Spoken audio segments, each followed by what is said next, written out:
আসসালামু আলাইকুম।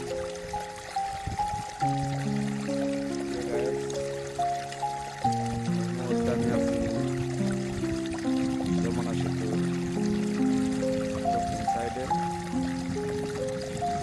যমুনা নদীর মাঝখানে। আসলে আগের মতো আর